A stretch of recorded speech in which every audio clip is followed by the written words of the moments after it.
नमस्कार, मी पंजाब डक. राज्यातल्या सर्व शेतकऱ्यांना सांगितलं होतं की राज्यामध्ये आता 20 तारखेच्या नंतर पावसाचा जोर ओसरणार आहे, म्हणून हा अंदाज लक्षात घ्यायचा. म्हणजे राज्यातला पावसाचा जोर ओसरायला आता सुरुवात होणार आहे. पण राज्यातल्या सर्व शेतकऱ्यांना सांगितलं होतं काही काही भागामध्ये इतका पाऊस पडला तिथं वापसा नाही, काही काही भागामध्ये पाऊस कमी पडला आणि काही भागामध्ये म्हणजे इतका जास्त झाला की तिथं आणखीन एक महिना झालं पेरणी सुद्धा करता येत नाही. पण राज्यात मात्र सर्व शेतकऱ्यांना सांगितलं ज्यांची पेरणी झाली त्यांच्या झाल्या, ज्यांच्या राहिलं तर त्यांना जूनच्या शेवटच्या आठवड्यात एक चांगला पाऊस येणार आहे, म्हणून हा लक्षात घ्यायचा. म्हणजे 27 जूनच्या नंतर राज्यामध्ये जूनच्या शेवटच्या आठवड्यात नंतर एक मोठा पाऊस येईल. मग त्याच्यात मात्र राज्याच्या सर्व शेतकऱ्यांच्या राहिलेल्या सगळ्या पेरण्या होणार आहेत, म्हणून हा अंदाज लक्षात येतो.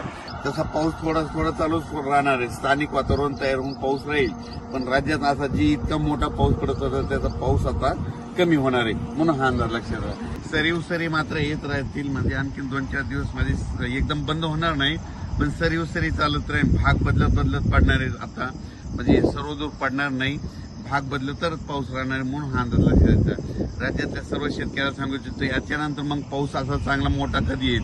राज्यात सर्वदूरचा पाऊस आता जूनच्या शेवटच्या आठवड्यात 27 जूनच्या 2 जुलैच्या दरम्यान, म्हणजे जूनचा शेवटचा आठवडा आणि जुलैचा पहिला आठवडा, म्हणजे त्याच्यात मग मोठा पाऊस येणार आहे. आणि मग त्याच्यामध्ये संपूर्ण राज्यातील राहिलेल्याची सगळ्याची पेरणी होऊन जाईल, म्हणून हा अंदाज लक्षात येतो.